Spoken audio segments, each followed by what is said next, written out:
के बड़े नेता सुशील कुमार मोदी ने दावा किया कि नीतीश कुमार बेंगलुरु में विपक्ष की बैठक से जल्दी लौट आए क्योंकि उन्हें विपक्ष की बैठक में सम्मान नहीं मिला।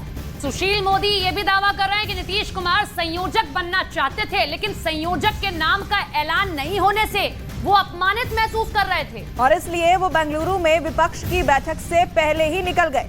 यहाँ तक कि नीतीश कुमार प्रेस कॉन्फ्रेंस में भी शामिल नहीं हुए। ये बड़ी खबर और बड़ा हमला सुशील मोदी ने बोला है नीतीश कुमार पर कि नीतीश कुमार किस तरीके से इंडिया नाम के तो खिलाफ थे ही, वो उस पर तो नाराजगी जाहिर कर ही रहे थे, लेकिन वो ये भी दावा कर रहे हैं कि जल्दी इसलिए लौट आए क्योंकि जो सम्मान चाहते थे वो सम्मान वहां मिला ही नहीं बेंगलुरु में उनको। तो विपक्ष की बैठक में जो सम्मान नीतीश कुमार चाहते थे वो उन्हें मिला नहीं, ये दावा सुशील मोदी कर रहे हैं और कहा यह जा रहा है उनकी तरफ से कि नीतीश कुमार दरअसल संयोजक बनना चाहते थे, लेकिन चूंकि उनके नाम का ऐलान नहीं हुआ इससे वो अपमानित महसूस करने लगे और इसलिए वो इस बैठक से जल्द ही निकल आए। यहाँ तक कि जो प्रेस कॉन्फ्रेंस आखिर में हुई थी उसमें भी नीतीश कुमार शामिल नहीं हुए। ये बड़ा आरोप सुशील मोदी ने लगाया है।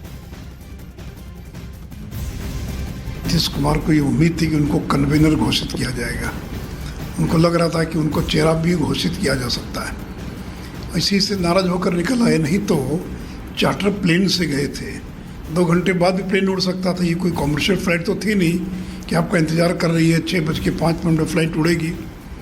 और देखिए प्रेस कॉन्फ्रेंस जो होती है वो बैठक का ही हिस्सा, कोई अलग चीज़ नहीं है।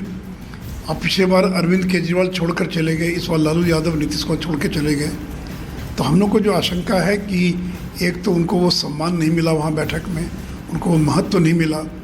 जो वहाँ पोस्टर बैनर लगे थे उसमें कहीं नीतीश कुमार का नामो निशान नहीं था, लालू यादव का कहीं नामो निशान नहीं था, उल्टे खिलाफ में ही कुछ पोस्टर ज़्यादा लगे हुए थे। तो इन्हीं सब कारणों से कहीं ना कहीं नाराज होकर वो निकल आए। तो इसके अलावा कोई दूसरा कारण नहीं हो सकता है, लेकिन कोई सामान्य घटना नहीं है। ये जिस प्रकार अरविंद केजरीवाल पिछली बार वॉकआउट करके चले आए थे उसी से मिलती जुलती ये घटना। यूपीए का नाम बदलकर अब इंडिया रख दिया गया, इस पर भी सुशील मोदी ने सवाल उठाए। उन्होंने कहा कि विपक्ष ने सिर्फ मुखौटा बदला है, चेहरा तो वही है।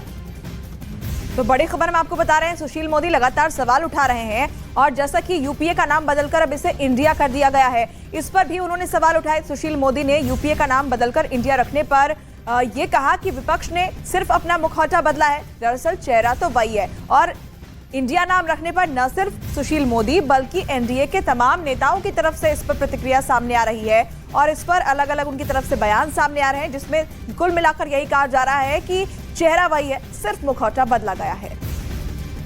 नाम बदलने से क्या होता, कोई अपना नाम राय बहादुर कर ले तो राय बहादुर नहीं ना हो जाएगा, उसके पीछे लोग कौन है, चेहरे तो वही हैं। तो अगर आपने मुखौटा बदल दिया तो क्या मुखौटा बदलने से लोग बदल जाएंगे?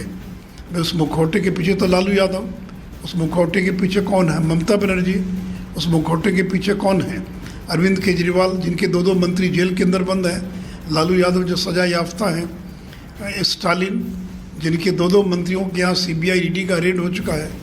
तो भ्रष्टाचार में आकंठ डूबे लोगों का ये महासम्मेलन हो रहा है। आप बैनर कुछ भी लगा दें, आप नाम कुछ भी रख दें, उससे क्या फ़र्क पड़ने वाला है? तो इसलिए नाम बदलने से चेहरा नहीं बदल जाता, चेहरा तो वही है, केवल मुखौटा बदल जाने से और लोग नहीं बदल जाते। इसलिए लोग पहचानते हैं इस नए नाम के पीछे कौन लोग हैं। और देखिए इंडिया का मुकाबला तो भारत करेगा। तो न केवल सुशील मोदी बल्कि उत्तर प्रदेश के डिप्टी सीएम ब्रजेश पाठक ने भी विपक्षी गठबंधन का नाम इंडिया देने पर जमकर हमला बोला है। उन्होंने राहुल गांधी पर हमला करते हुए कहा कि गांधी परिवार पहले भी इंडिया नाम का इस्तेमाल अपने फायदे के लिए करता आया है। तो नया नाम रखने पर किस तरीके से संग्राम मचा हुआ है वो आप देख रहे हैं, एक एक करके प्रतिक्रिया सामने आ रही है। और ऐसे में उत्तर प्रदेश के डिप्टी सीएम ब्रजेश पाठक की तरफ से भी अब इस गठबंधन का नाम इंडिया रखे जाने पर सवाल उठाए गए हैं। ये राहुल गांधी जी उसी परिवार से ताल्लुक़ रखते हैं जिस परिवार ने पूरे भारत को प्राइवेट लिमिटेड कंपनी बना रखा था। उनके ही पूर्वजों ने कहा था India is Indira, Indira is India, और ये एक प्राइवेट लिमिटेड कंपनी की तरह काम करने वाले लोग हैं और भ्रष्टाचार के आकंठ दलदल में डूबे हुए लोगों का समूह है। देश की जनता इन्हें कभी माफ़ नहीं करेगी। इनके पूर्वजों ने जो देश के साथ दुर्व्यवहार किया है, देश को जो छला है, इनको जनता कभी माफ़ नहीं करेगी और इनकी सत्ता का लोभ इनके छूट नहीं रहा है। राजकुमारों की तरह इन्होंने जिंदगी जी है, इनको जनता से कोई लेना देना नहीं है और इन्हें जनता कभी माफ नहीं करेगी।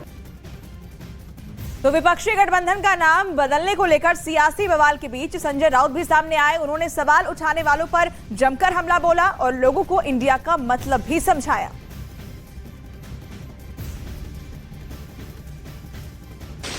इस देश का हर नागरिक इंडिया है, इस देश का हर नागरिक भारत है, इस देश का हर नागरिक हिंदुस्तान है और हम सब मिलकर इंडिया है।